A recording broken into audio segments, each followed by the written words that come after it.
Good afternoon, ladies and gentlemen, and thank you for joining us this afternoon. This afternoon, we'll be looking at the state of teacher education post-COVID-19. For over 60 million teachers worldwide, the global lockdown as a result of the coronavirus pandemic meant that they could no longer continue teaching as usual. So as a result, we have a lot of schools abandoning face-to-face classroom interaction, and these are being replaced by various alternatives in the forms of emergency remote teaching in various parts of the world. And the state of this cannot be easily said of Nigeria.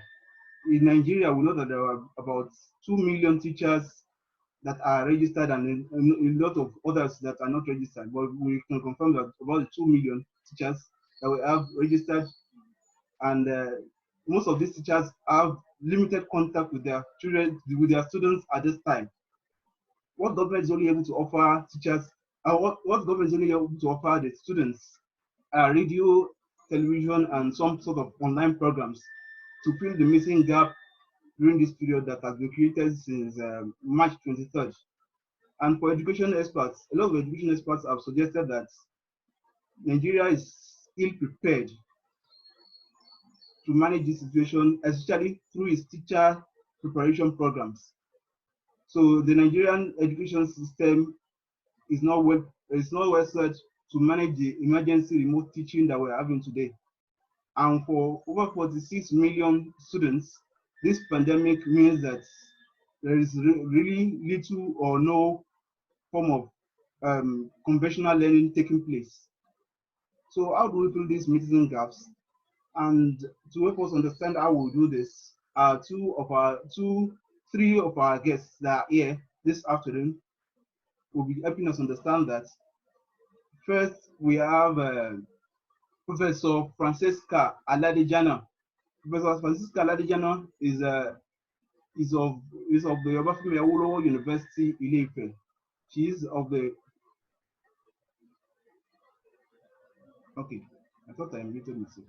So she's of the Obafemi Awolowo University, Ile-Ife.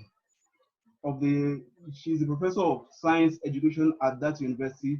She also doubles as the executive secretary of the Ekiti State Universal Basic Education Board, and she had equally served previously as the provost of the College of Education of the State College of Education in Ikere, Ekiti State. Good afternoon, Ma.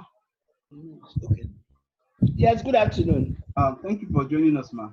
We're also joined by the Director General of the National Teachers Institute, NTI, Professor Garba Azari, but he will not be able to join us at this time, but he's being represented by his special advisor, Professor Iliyasu, Ahmed. He will be joining us to carry on with this conversation. I can't identify, I know that he's here with us, but I don't know which of the user, his name is not appearing here. Whenever I am able to do that, I would introduce him again. So in the interim, we also have the chief executive of the Teachers Registration Council of Nigeria with us this afternoon, and Professor Josiah Olusegun Ajiboye. The three of them will be joining us in this conversation. Professor Ajiboye is a professor of education at the University of Ibadan, and he also doubles as the Teachers Registration Council of Nigeria Registrar. He will be joining us as we move on with this conversation, and as we proceed, some other guests will be introduced to the audience here. Thank you very much for joining us. I am Abdulsalam Amo, and we have started the conversation already. I will start with Professor Aladejana. If you can hear me, what would we describe as teacher education? If we were to describe teacher education, what are the components that are in teacher education? Well, traditionally, teaching used to be defined as sharing knowledge and experience within a discipline and usually in the confines of a classroom. And so traditionally, the components of teacher education were all geared at preparing the teacher to effectively get learning to take place in a classroom. And so the components of teaching education, therefore, involved the methodology, the aspect of the mastering of the content, that is having specialization in some subject area, topics in history of education, philosophy of education, psychology of education, and all of these were geared to get the teacher to be able to stand before the students in the classroom, the pupils, be able to deliver and be able to achieve learning. That was the traditional content of teacher education. And that's basically the way most of our teachers today got their training. Thank you very much, ma'am. Professor Ajiboye will also be joining us, as I said earlier. Professor Ajiboye, sir, I've unmuted you. Good afternoon, sir. Yeah, thank you. Good afternoon, everybody. I'm glad to be here. Yes, when we are talking of the content of a teacher education program, when we are talking of the content of teacher education program, we are looking at pedagogical knowledge. We are looking at the knowledge of the content. We are looking at pedagogical knowledge.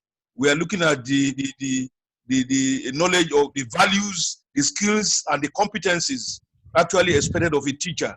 Okay, one, you talk of the knowledge of the content, then you talk of pedagogical knowledge and skills, then you talk of the values, the skills that are expected to be acquired by a particular teacher, and also you talk of the principles, what you call the principles and the practice of education itself, the knowledge of the principles and practice of education itself. These are some as the components of a teacher education program, including what you call the ethics, okay, including what you call the ethics of the profession, okay. These are what we refer to as the components of a teacher education program, because every discipline has its own ethics, okay. So we talk of the moral values, we talk of the ethics that guides the profession. These are some of the things that we discuss when we are talking of the content, or what you call the components of a teacher education program. Thank you. Yes, sir. Thank you very much, sir. Professor Aladejana, considering Yes. the crisis we are facing in the world today, would you say that teachers have become irrelevant at this period, especially in Nigeria? As this, from what I described earlier, do you think teachers in Nigeria have become irrelevant? Well, there's no way teachers can become irrelevant. What we can be talking about now is modification in the role of the teacher and in the way and the pedagogical skills of the teacher based on our experience now on this COVID lockdown. Because even when we are talking of remote learning, we are talking of e-learning, we are talking of the use of technology, it is still the teacher that will still get the materials and get them across to the learners. And if we recognize that we have learners in nursery, we have learners in primary, in basic education, in secondary schools, at all of these stages, we cannot leave learners to just interact with media without the help of the teacher. We need the teacher coming in to still explain things, to still give homework, to still monitor progress, to still mark work done. So teachers cannot become irrelevant. Rather, what we should be talking about now is modification in the role of the teacher in ensuring learning, and how do we get teachers to acquire the relevant skills to meet with the present challenges. Thank you very much, ma. Going back to Professor Ajiboye, um, how can we better prepare? Okay, perhaps you also help us understand how prepared Nigeria was for the situation we are today, especially in terms of teacher education, and how can we better prepare for emergencies like this in teaching and learning. Proceed, sir. Prof, actually, Professor Aladejana was speaking about the changing role of teachers. Definitely, there is, with what happened, actually a transformation or a need for a change. Teacher, the teacher that we used to know before, standing in front of the children in the classroom and everything, these roles are changing, and they are changing very fast. And so we are going to begin to look at the new role, what we call the new challenges. Okay, the new challenges in teaching. These are well, nobody actually ever prepared for, but what experiencing present Second World War. The world has not seen a pandemic since the Second World War. The world has not seen a pandemic of this magnitude. Yes, we have witnessed insurgencies. We have witnessed so many challenges in different parts of the world. For example, in Sudan, throughout last year, children in Sudan could not go to school due to the challenge in that country. We have seen various challenges in places where you earthquakes and others like that, tsunamis and other challenges like that. We have not seen a pandemic of this magnitude since the end of the Second World War. And so it's a big challenge. And for us as a country, like I look at Africa, able to situate Africa in the context of what is happening globally, we see that Africa is a when we the other part of the world, the rest of the world, especially the Western world, they've been able to mitigate this pandemic using so many other things. For us in Africa, we have not been able to do that, and so we cannot say we are prepared. As are even prepared in the country, it's not driven towards solving this kind of situation, and so I think it's a big eye opener. Like I said at the last webinar, it's a big eye opener for every one of us, and I think we are going to begin to think differently. Our teacher preparation programs, all our universities and the colleges of education, they have to play. That this webinar today will be able to, look at what we need to do to be able to take care of some of these challenges. Ajiboye, sir, you were talking about the connection at some point within your conversation. You were saying something about colleges of education. Maybe we should take it from there. I said, we both our universities, faculties of education, and the colleges of education will now begin to think differently, and they are now going to begin to review their programs so that they will be able to take care. Because what we are looking at is post COVID-19. I think our education system will never be, our teacher preparation programs can never be the same again after this COVID experience. That is the kind of thing I'm trying to say. Thank you. Yeah, thank you very much, sir. Going back to Professor Aladejana, ma, I would like you to just take in brief, how prepared is Nigeria to handle online learning? Well, thank you very much. Basically what I would say is that Nigeria was not really prepared to plunge into full-time online learning, a situation that we found ourselves. And that's why you find now that most universities are not in contact with their students. Most colleges of education are not, polytechnics, they're not. And of course, public and private secondary schools, primary schools are just trying to scramble to do something. This is a situation that just like Dr. Ajiboye said, it's a situation that nobody envisaged. Nobody thought about it. And so it just now suddenly came. But I'm happy for one that now that it has come, people are trying to do things. I know that all across the country now, suburbs across the country now are doing school on air, online school, radio, television for primary school students, and we have for secondary school students. And I know that a few private universities are getting in touch online, but I really have not heard much about public universities. So it's just that we were not prepared for this. We didn't see it coming, and it's a hard lesson for the future of education in the country. All right, sir. Going back to Professor Ajiboye, I would like you to take us through some of the skills required for teacher education today and beyond. Proceed, sir. Yeah, very much. Thank you very much, Abdul Salam. You know, system is going to rely heavily on the use of technology post COVID-19. Definitely going to be technologically dependent teaching and learning post COVID-19. It is very clear to us that the role of the teacher is going to change. Seeing the teacher as the sage, what you used to know as the sage on the stage, that is not going to be again. Our classroom dynamics are going to change.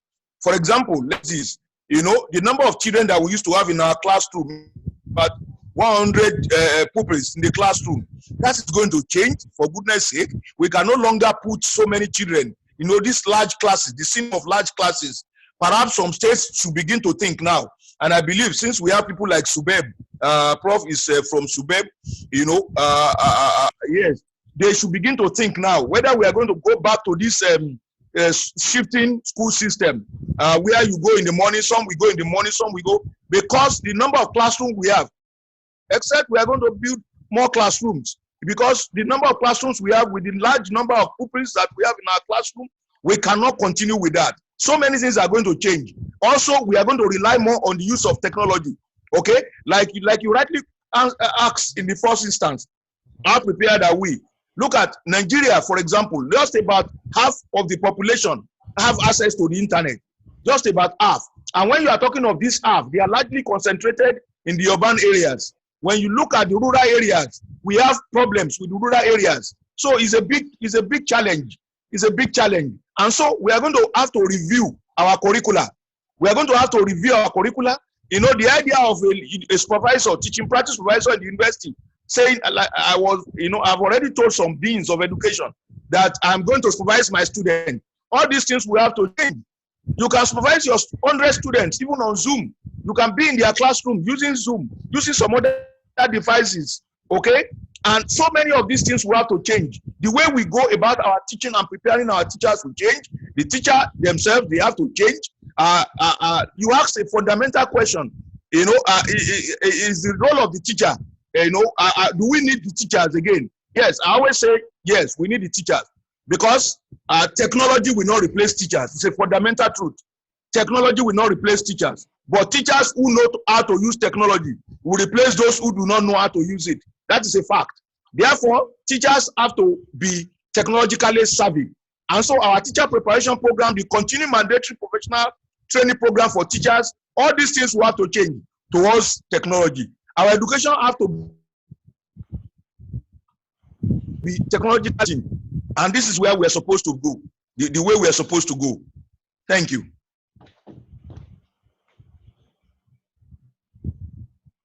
Thank you, sir. Thank you. So we're also joined by the Provost of the Federal College of Education Technical, Akoka, Lagos. So he will be joining us in this conversation now. Is Dr. Ademola Azeez. Good afternoon, sir. Yeah, good afternoon, my brother. Welcome, sir. So I would like you to add to this. What skills? Thank you very much. What skills do we need for teacher education today and beyond? Thank you very much, Salam Amo. And I also appreciate the two speakers, that the Professor Aladejana and Professor the second speaker. the skills are numerous, and that it also depends on how prepared we are as teachers and administrators, because we also need, first of all, a teacher also needs cognitive knowledge for him or her to be able to also administer the technology or manipulate the technology to teach the students. So you must be abreast of your discipline. You must be in charge. So so we need that. So that skill is very, very, very important. The cognitive skill is important. Psychomotor skill and all affective skills too. Secondly, all teachers must be trained in the use of modern technology, IT, and that's the media of also passing knowledge onto the pupils, students, and even co-teachers too. So we need that skill. I mean, those skills that's also needed, and that those skills cannot just be acquired by just going to school. We need to also consciously, as administrators, train our teachers, get the experts within and from within and from abroad to teach our teachers in various skills, so that they can be abreast, of those skills and be in position to manipulate them for the benefit of the students that we are teaching. And those skills are banned over the place, but some of them also require that we have to pay for them, for the experts that will come and teach the teachers. And even the technologies, the devices, we need to make those devices available to teachers at no cost. So those are that's where we can also talk of getting prepared for these challenges that COVID-19 has also brought about, especially in learning and teaching environment. Yes, thank you very much, sir. So in the build up to this event, over close to 100 questions have been asked before the event, and I'll just go into some of these questions as we proceed. One here is from Dr. Lawan Abdul Hamid. He's of the University of Witwatersrand, South Africa.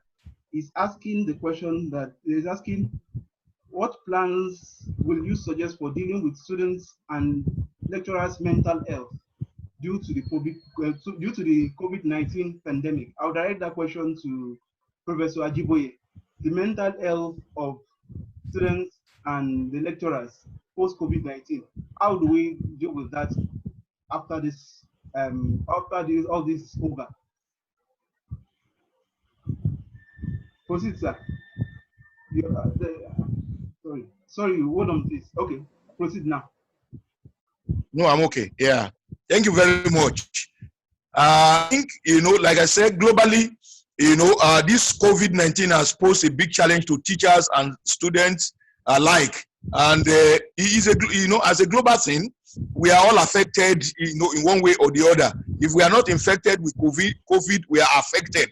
And it poses a lot of psychological challenge, especially to the children. Look at them. They have been home now.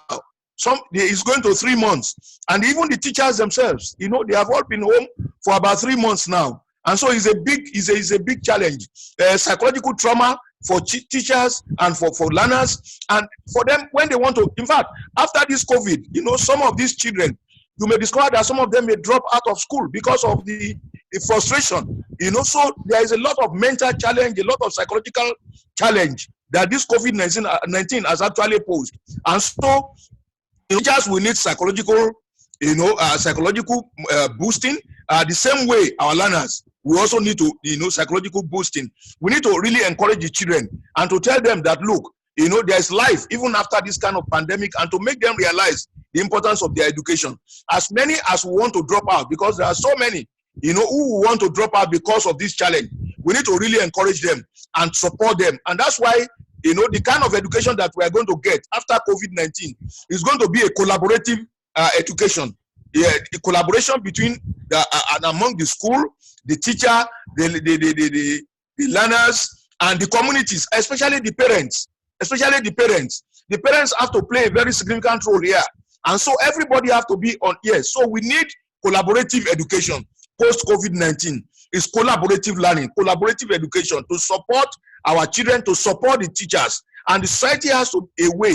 They must have a way by which they have to support the teachers as well, in terms of provision of the necessary materials, because the teachers will need so many things to be able to cope in terms of technology, to be able to cope post-COVID-19. And so we need a lot of support from government to make sure that teachers are able to cope with the challenges, psychologically and otherwise, in terms of getting our learners prepared.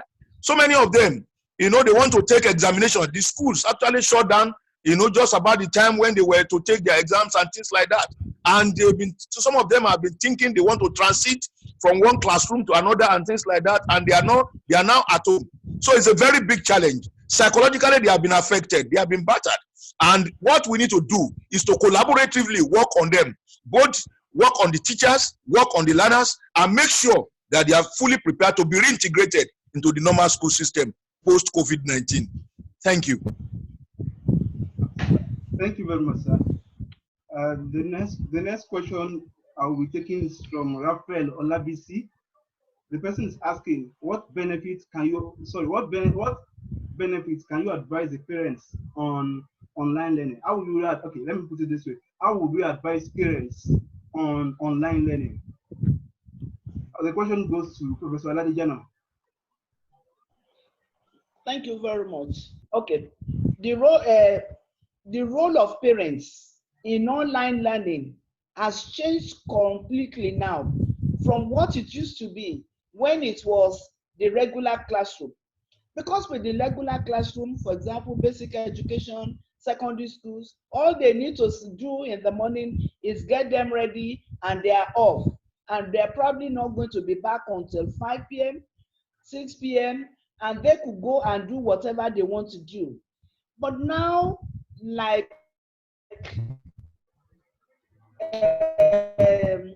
the laboratory, parents have more role to play in the education of their children, because these children are not going to sit alone with technology and learn. They need parents around to ensure that they are sitting and they are doing the work, that they are not going from educational sites to other sites, that they are concentrating, that they are not playing, that they are taking down notes. Even for school on air, parents must ensure that students are taking down notes. So the role of the parents is now much more than just getting children ready for school. It now includes supporting children to learn. And also now, they must also make extra sacrifice now to provide facilities in the home that will help the children to be able to have online learning. Many homes for now do not have such facilities. So, internet facilities, for example, radio, television, lights, all of this now have the responsibility falling on the shoulder of the parents. So we need parents now to take, and I think also that there should be some sensitization to let parents know that their roles now have changed, especially in states where parents feel education is free and government has all the responsibility.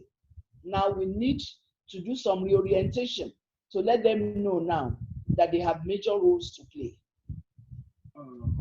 Thank you very much, ma'am. From there, I'll go on to a related question in relation to online teaching. But before that, it should be noted that across Nigeria, we have about 30 states that have radio, television, or online programs, including the FCT.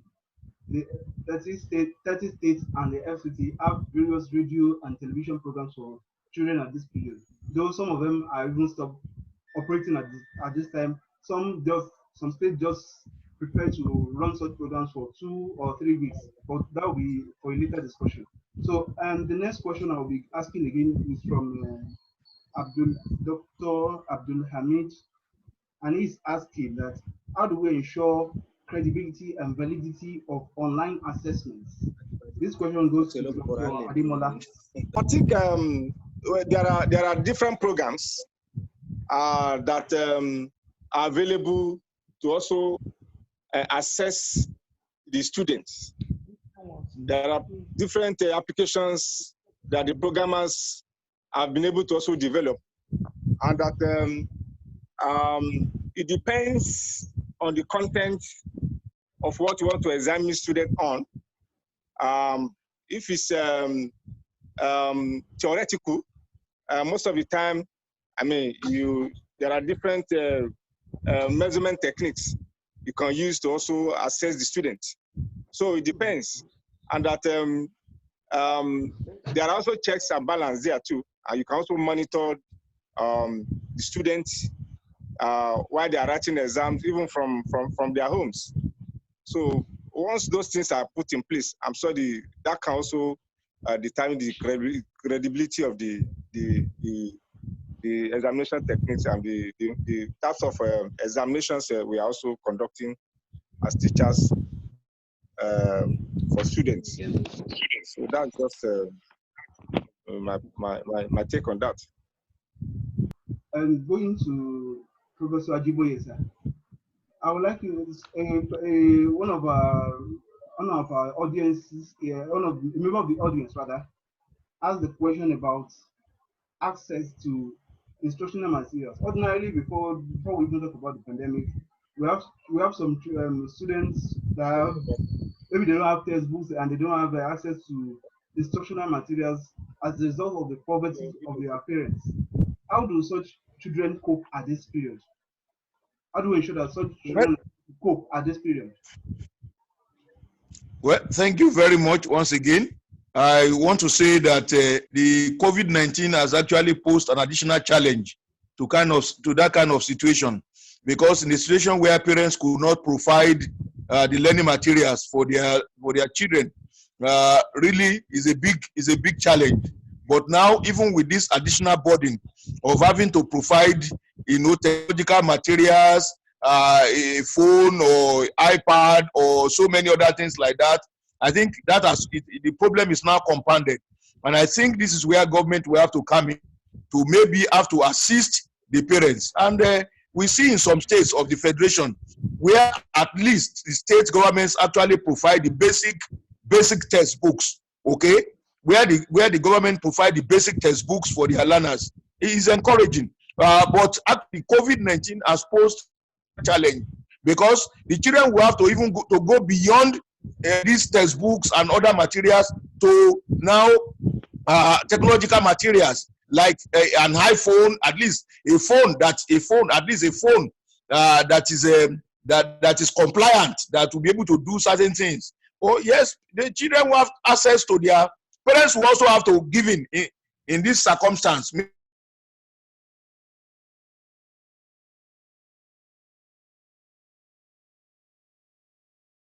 To their children to be able to do something that we have to know as we move ahead to this new era, to this new technology-based teaching. It's going to cost us more, and this is where government will have to invest more. Over the years, the challenge has been the level of government investment in education. I think this COVID-19 has called for more additional investment, and I think any country that is serious will not shy away from that responsibility, and that is why it's very critical that we have to look at the level of funding of our education and see what we can do more. Areas we need to help the parents, the children, to make sure that we provide some. I mentioned it in one of the webinars, especially maybe the earlier ones, that in some countries, in some countries of the world, children were even supported as they were going home on this break. During for this pandemic, due to this pandemic, as they were going home, they were given some small laptops and all these things so that they'll be able to continue with the learning and everything. And also the government in those places actually provided some stipends for the parents to support the education of their children. So I think the parents will have to need a lot of support, and that's why the government also have to system the children, even the learners, the teachers themselves. The teachers will need a lot of support. Okay, we need a lot of support. Our teachers will need a lot of training and retraining. Yes, we cannot unleash this same kind of category of teachers onto our classroom again. 21st century teaching with this compounded problem is going to be a different scenario. And so we need a lot of training and retraining, even for the assisting teachers. Okay, so we will require a lot of investment to be able to provide the requisite facilities for learning for our children. Thank you. Thank you very much, sir. And the next question goes to is from Mr. or Dr. Sam Ojo. It says that measures that we can take, okay, measures in checkmating our teachers in meeting with standard. So that goes in line with what Professor Ajibo just said. I would like Dr. Ademola to comment on that, sir. Well, maintaining standards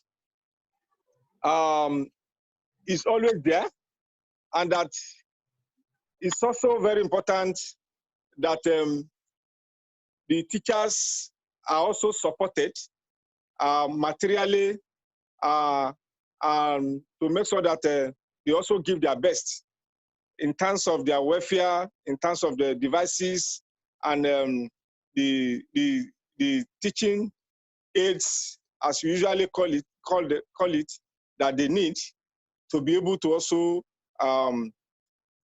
teach the student appropriately. And more importantly, the facilities that the teachers need should be made available, and it goes with training too. And of course, the curriculum must also be provided, and supervision is also important. It depends on the level of the teacher. A senior teacher can also supervise a junior teacher, so to say, and just like that, even in higher institutions. If you come in here today as an assistant lecturer, you are not expected to just go to the class and be teaching students. You will also be attached to senior lecturers and principal lecturers or associate professors or professors and so on and so forth. So maintaining standard also has to be monitored to make sure that teachers do not deviate from the curriculum content that the students are to be taught, and to make sure that the examination that will also be conducted for the students are also within the curriculum content that is provided for. We can monitor a standard, and then we also have various committees, various units that can also monitor the standard in the school system. Thank you very much, Dr. Ademola. Dr. Ademola is the Provost of the Federal College of Education Technical, Akoka, as I said earlier. And if you have just joined us, we are on with the Education Discourse organized by EduCeleb. So if you, on your accounts, in your various accounts, there is a column for polls, that you see polls there. So there's a poll that we will appreciate you filling. So we implore you all, as we move on with this conversation, you fill this poll and help us understand some of these things. It is in two segments. You see, one, the impact of the school closure on teaching and teacher education. So you'll see the poll in two forms. This is the first part of it. We implore everyone here, as we proceed, try filling the poll. So it will be part of our analysis at the end of the day, God willing. So I see the majority of us are teachers. So please assist us in filling this poll to add to this conversation in some way or another. So the poll is available there. You can also see the column for polls on your devices, whether mobile or the computer. So please fill the details there, and we'll be analyzing whatever it is, whatever the result is, we'll be analyzing this much later. Thank you. So the next question goes to Professor Aladejana. This question is from Mr. Peter Kalu. He's saying that I will love to know how I can discharge my duties as a teacher in secondary school, especially during the post-pandemic era, as things are really going to change. Boils down to what we've been saying, that now, traditionally, the kind of training these teachers got didn't prepare them for this kind of situation, where we have to do remote learning, e-learning, massive use of technology, educational technology, and online assessments. They are not trained to do those. And so the bottom line is that governments must ensure now that there is training and retraining for our teachers. No teacher will be able to just plunge and start doing online teaching and all of that without training. For us now in Ekiti State, we are doing remote teaching, school on air. We selected from our regular teachers, and we had to take them through some emergency training. And now they are doing well, doing the program on radio. We are still trying to get some adequately prepared for the television. We are trying to now get people to start using the WhatsApp, the YouTube. So for that kind of teacher, there must be training and retraining. This is a massive responsibility on the neck of government. Thank you very much for the response. This question goes to Professor Ajiboye. The question is from Professor Adejoke Jibowo of the Obafemi Olabisi Onabanjo University, Awolowo. She's asking Professor Ajiboye that to address the issue of teacher education in tertiary institutions vis-a-vis the NUC benchmark. For example, faculties of education are still being made to adjust their programs to the 2007 benchmark. I would like Professor Ajiboye to proceed with his response, sir. Well, thank you very much. Professor Ajiboye, former head of Department of Curriculum. Thank you very much. I think it is obvious. It is obvious. It's that saying the least, to say the least, that definitely the curriculum that we implement presently in our tertiary institutions will have to radically change post COVID-19. There is nothing we look. Minimum standard prescribed by NUC it goes by its name. It's called minimum standard. Institutions can go beyond that to do the maximum. Okay, and so what the NUC has actually stipulated is referred to as the minimum standard. We prove as the minimum standard. Because look, the teachers we are going to prepare after this pandemic, we have to do something differently. We must do some things differently. It's important that the kind of preparation that we give to our teacher, like what Professor Aladejana was saying before, that we don't do much of the EduTech. We have educational technology departments in most faculties to prepare their teachers to make sure that we deploy them on the use of technology. We leverage more on the use of technology to prepare these teachers. Okay, so what over time, definitely what the NUC will always prescribe is minimum standard. And as institutions can go, we prescribe minimum. They call it minimum standard. It's left for the institutions to do to ensure that they improve on that minimum. And with this COVID-19 experience, definitely we expect our institutions, because we are level of TRCN, level of Teachers Registration Council of Nigeria. We are trying to prepare some documents to send to our institutions. For example, you say teaching practice, the way we conduct our teaching practice, We have to change. We have to change radically. We cannot conduct, we as a professor, we say, I'm going to supervise my student.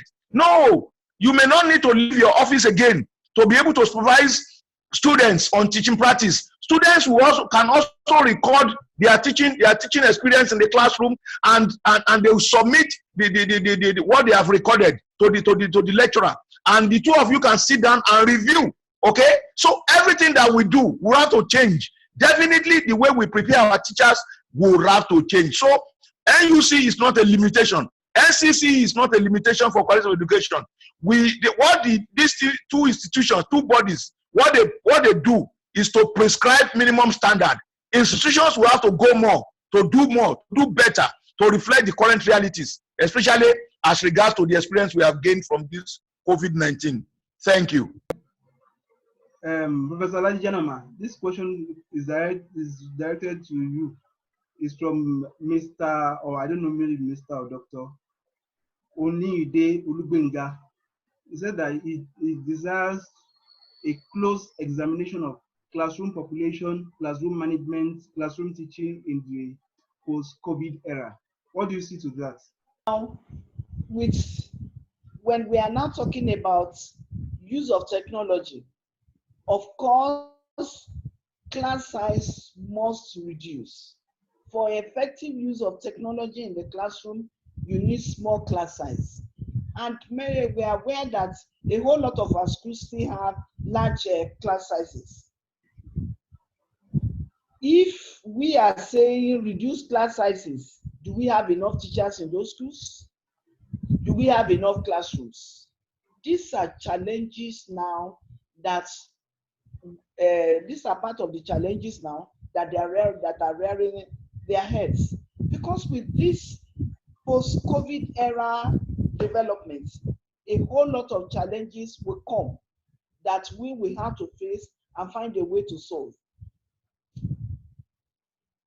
If many of these schools where we have large classes is basically that they don't have enough classrooms or they don't have enough teachers. And with what the economy also now is saying, it's looking like the gloominess of the economy at this time, I really don't know how many states now can start to employ more teachers when it's really about how to maintain the present number and be able to pay them. How quickly can we put in more buildings? And I know for primary and junior secondary schools, UBEC is really trying in that aspect. It's providing funding so that we can put up buildings in schools. But again, all of these are things that will take time. So in the interim, there are still aspects of online remote teaching and online teaching that we can explore without necessarily reducing the class size. Thank you very much, Ma. So the next question is from Mrs. Sherifat Adeleke. I understand that this question has been addressed at various times that we have held this meeting. So I would just like Dr. Ademola to address it again at this time. So the